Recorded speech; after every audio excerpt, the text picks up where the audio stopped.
Wabul muhtaramin, sahabat-sahabatku, para pecinta Allah yang mencintai Allah dan insya Allah dicintai dan disayangi Allah Subhanahu wa Ta'ala. Sahabat-sahabatku yang dirahmati Allah, tidak berpanjang dan tidak melebar.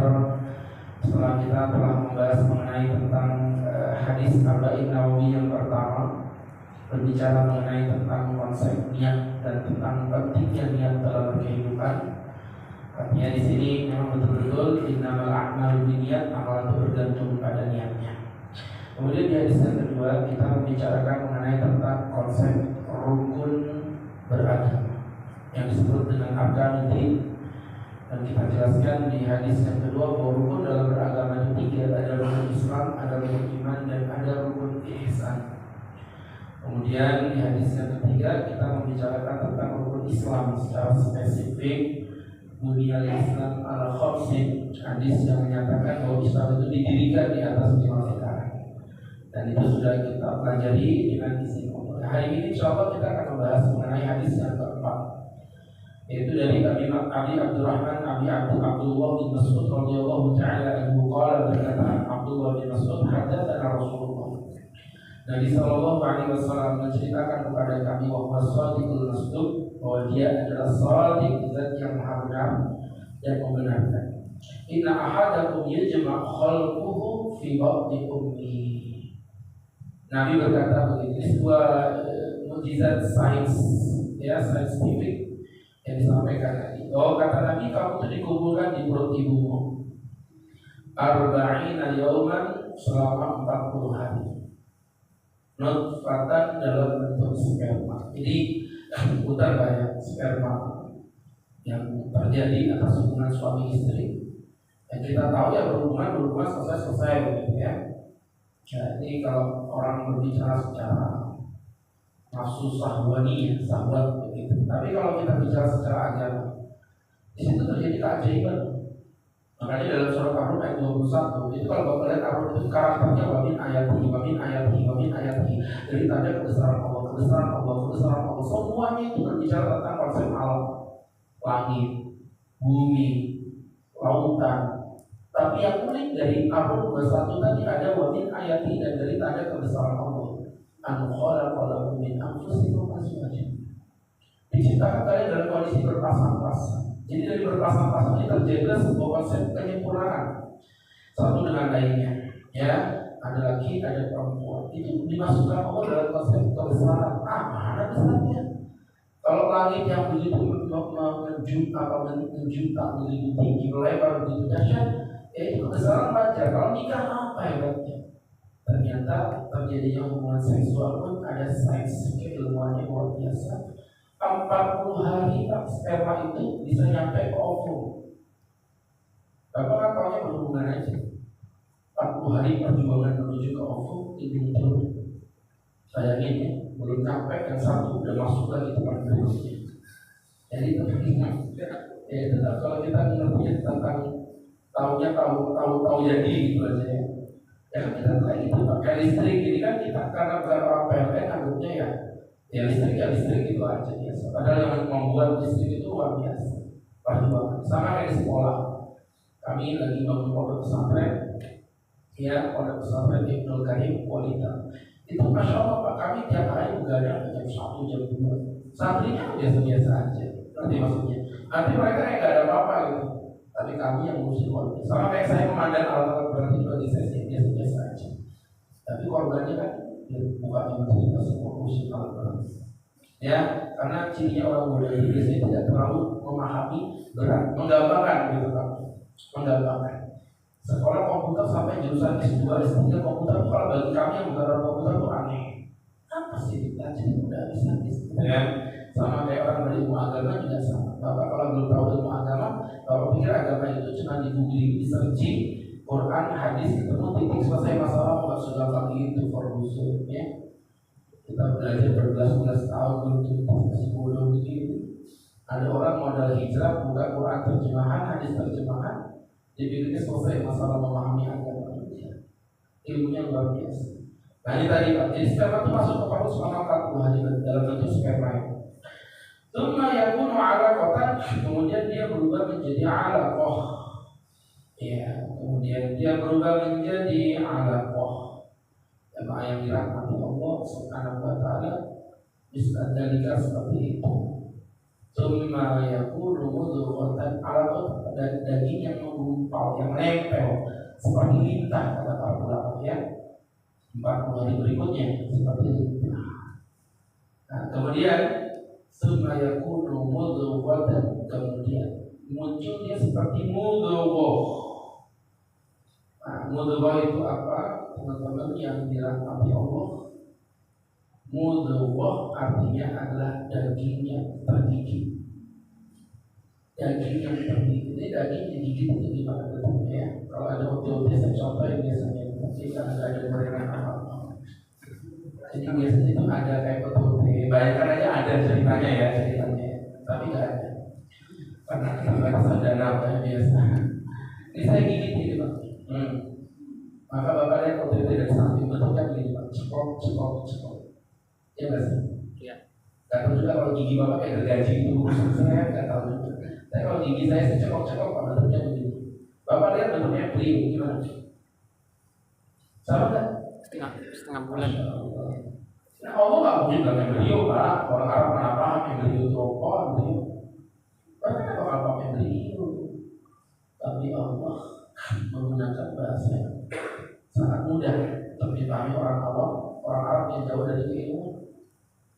Bentuknya seperti mudghah. Jadi dari sperma 40 hari menjadi alaqah, daging yang menggantung seperti lintah 40 hari menjadi mudghah selama 40 hari. Ini sudah pernah saya ceritakan di depan dokter kandungan. Jadi insya Allah walaupun saya bukan dokter, si dokter tadi diem berarti betul sudah. Siapa juga mungkin dia takut sama saya juga ya. Tapi yang jelas dia diem, dia setujui. Ya, summa yursal ilaihi al-malak, kemudian diputuskan kepadanya malaikat. Fayanfukh fihi ruh, kemudian malaikat itu menyiapkan ruh. Sekarang saya tanya sama dokter, dok, kapan jantung bayi itu mulai berdetak? Ya, karena kan di medis tidak ada ruh. Bapak tahu jawabannya, masya Allah. Pak Ustaz, bayi itu jantungnya mulai berdetak ketika umur 4 bulan. Sekarang saya tanya kepada Bapak, 40 hari kali 3 berapa? 120, itu berapa bulan? 3 bulan begitu Pak. Jadi ini efek berat ini. Berat memang hidup berat. Yang 4 bulan lah Pak. Tuh malah debatin. Yang mana? 4 bulan. 120 hari bagi 3, jadi bagi 4. Bagi 3, 40 bulan. Detak jantung manusia berdetak 4 bulan. Quran bilang 40 hari kali 3, 120 hari. Tahu dari mana Nabi Muhammad yang begini? Kalau bukan dari Allah, siapa Nabi Muhammad? SD juga lulus. Kenapa? Karena tidak ada SD, susah amat jawabannya. Jadi tidak ada SD. Jadi 40 hari yang ketiga itu kan berdetaklah jantungnya di situ. Ayub bagi arba'in kalimat, diberitakan kepadanya 4 kalimat. Yang pertama, kita berrizki mencatat rizkinya. Jadi rizkinya dicatat. Banyak kan itu? Iya, jadi kelihatan gajinya berapa. Pakai baju warna spanduk berapa gajinya. Pakai baju warna orange, ya. Jadi teman-teman yang dimuliakan Allah Subhanahu wa ta'ala, ini menjadi pelajaran bagi kita bersama. Maka sahabat-sahabat yang ada di sini nanti kita lihat rezekinya berapa. Jadi datang Pak. Jadi Bapak jangan sok-sokan dalam menjadi orang menderita itu. Udah rezeki pun tidak datang. Boy, sudah ada catatannya. Makanya kata Nabi, lantas risikonya orang rasa berat dengan datangnya rezeki. Inna ahadakum la yamut, karena kamu tidak akan pernah mati hatta yastawfi rizqah, sampai kamu menuntaskan rezeki. Ini hadis ini jujur Pak, membuat saya itu jadi ekter menjalani hidup, terutama kalau dalam dunia bisnis. Maksudnya ada ya kecil-kecilan usaha, omsetnya masih di bawah 1 M. Tuh, 1 juta itu kan di bawah 1 M Pak.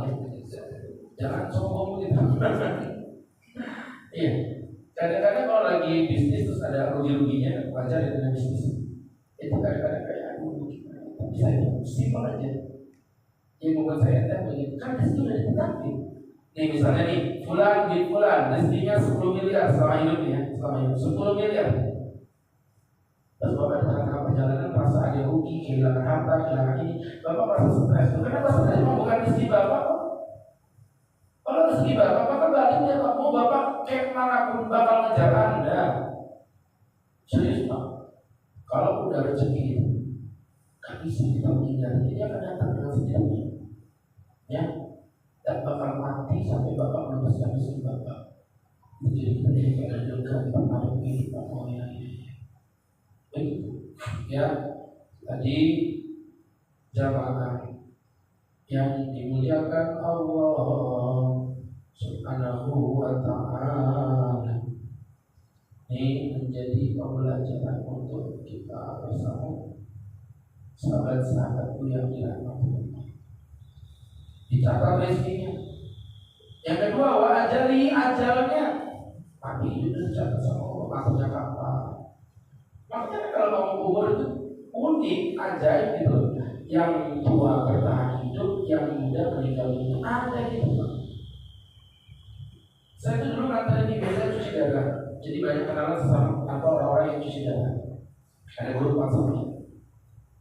Jadi ketika saya di WhatsApp, setiap ada WhatsApp, saya lihat siapa yang WhatsApp. Misalnya Rudi yang WhatsApp, berarti ini bapaknya yang cuci darah meninggal. Saya udah bahkan nggak buka WhatsApp, saya udah tahu oh meninggal. Nah sampai suatu ketika dapat WhatsApp dari Budi, misalnya disebut aja Budi.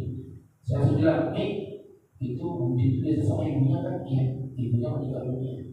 Istri tanya, anda tahu dari mana ibunya meninggal? Nah ini ada WhatsApp, jadi buka belum? Buka dulu, ya pasti lah mamanya meninggal. Cuma ternyata Budinya yang meninggal dunia. Yang nganterin cuci darah meninggal, yang dianterin belum meninggal.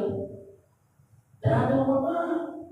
Umur itu angka itu, mohon maaf ya. Di sini mungkin ada yang umurnya lebih tua dari saya. Sekalipun bapak belum tentu mati duluan.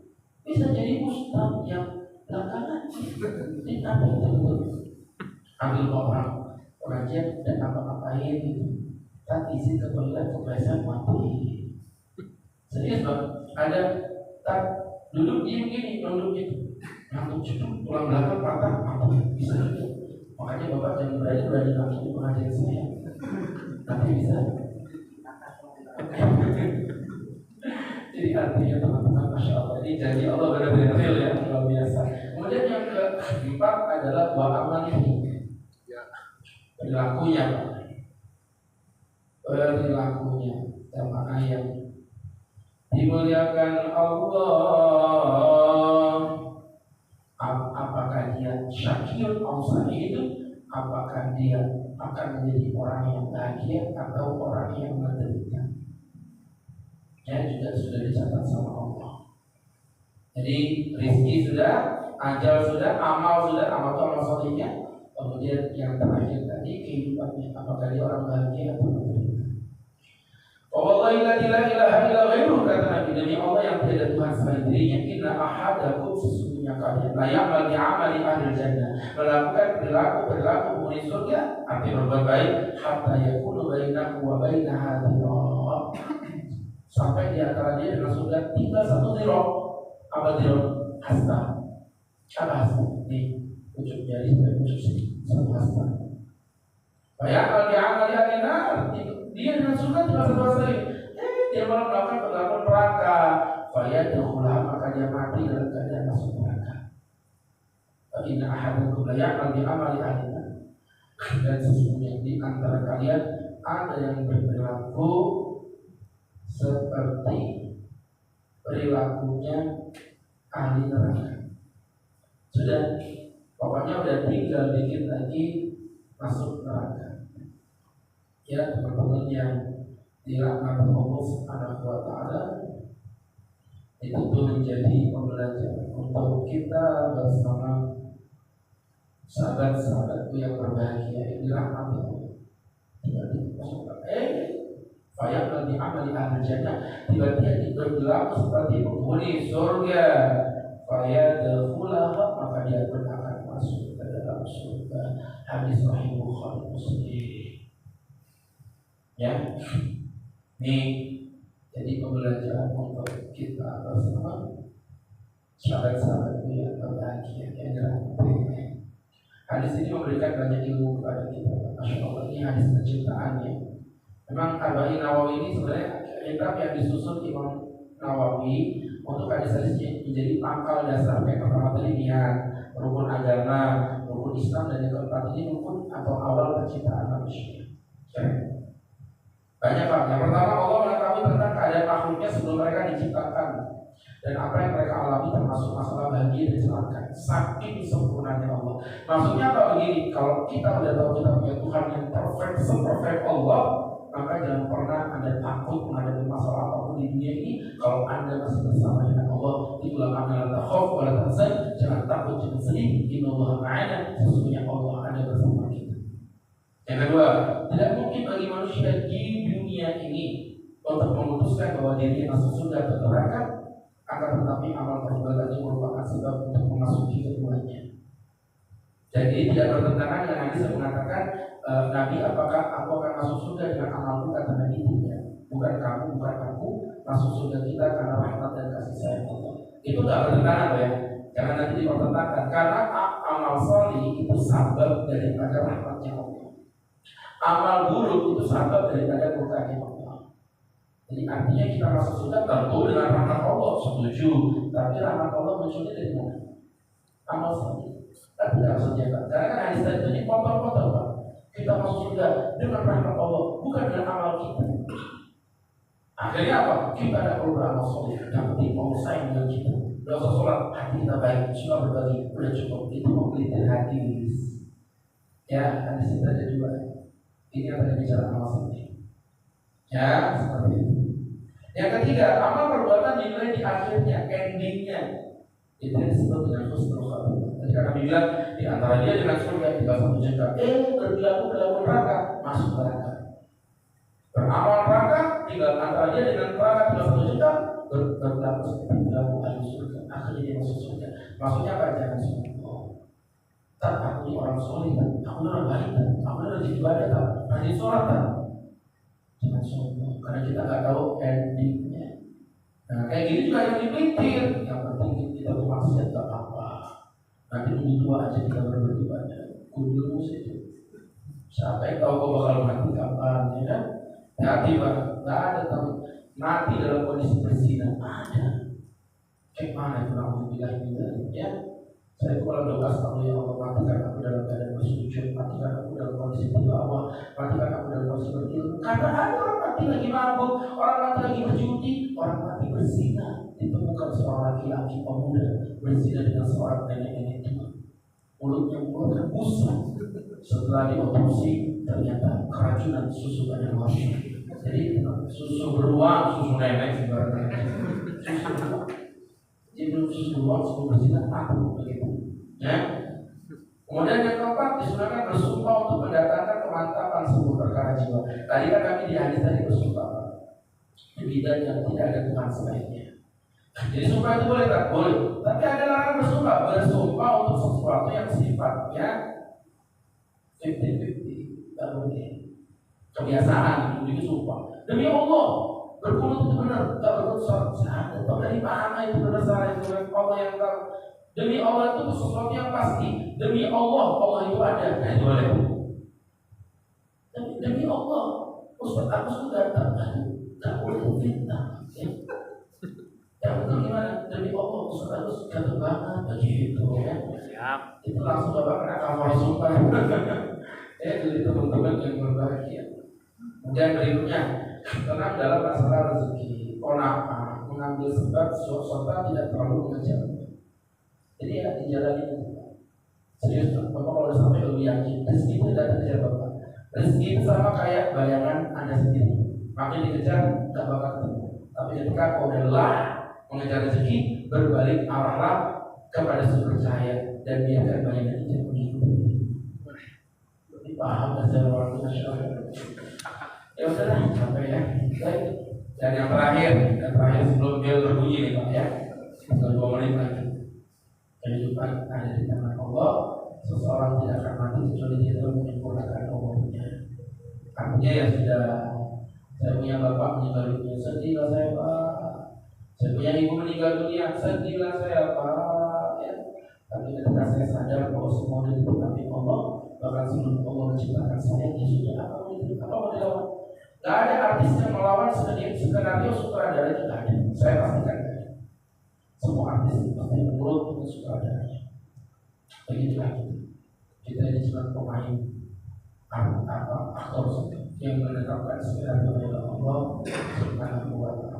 Mungkin itu yang bisa saya jelaskan. Sebelum saya tutup, ada satu pertanyaan, 2 pertanyaan singkat, silakan. Ya, makasih Ustaz. Gimana dengan orang yang bunuh diri Ustaz? Kenapa? Apakah sudah ajalnya sudah di situ? Apapun orang bunuh diri berarti menentukan ajalnya sendiri. Apa buktinya? Banyak bunuh diri tetap hidup Pak. Banyak. Yang kemarin kejadian itu ada dia mau bunuh diri nyemplung ke dalam sungai itu Pak. Masya Allah teman-teman yang berbagi, ketika dia tenggelam itu kok tiba-tiba buka mata gini, dia bilang saya udah di rumah sakit Pak Ustaz. Ternyata gara-gara apa? Pas dia lompat itu kecantol di kayak kawat-kawatnya jembatan gitu. Jadi dia tuh pingsan karena ketarikan baju yang gitu. Ditolong orang buka mata ternyata seperti itu, masih hidup. Bunuh diri minum baikot hidup. Ada begitu. Nah, jadi sehingga berangkat dari situ tetap ajal itu milik Allah, nggak berubah, nggak menafikan sama sekali. Jadi orang yang bunuh diri itu tetap ditentukan oleh Allah Subhanahu wa Ta'ala. Kalaupun dia mati gara-gara dia bunuh diri, memang itu ditetapkan Allah jauh hari bahwa si fulan mati dalam kondisi bunuh diri. Dan keberadaan orang bunuh diri tidak mati menunjukkan bahwa bunuh dirinya tidak menjadi sebab kematian, tapi sebab kematian tetap di tangan Allah Subhanahu wa Ta'ala. Dan ada yang lain? Silakan. Amin. Ada tadi konsep doa yang disebutkan bahwa saya melihat apakah doa itu doa yang mengubah takdir ini sebenarnya merupakan sesuatu yang akhirnya mencapai rezeki kita itu atau seperti apa melihat di kedua statement ini Ustaz?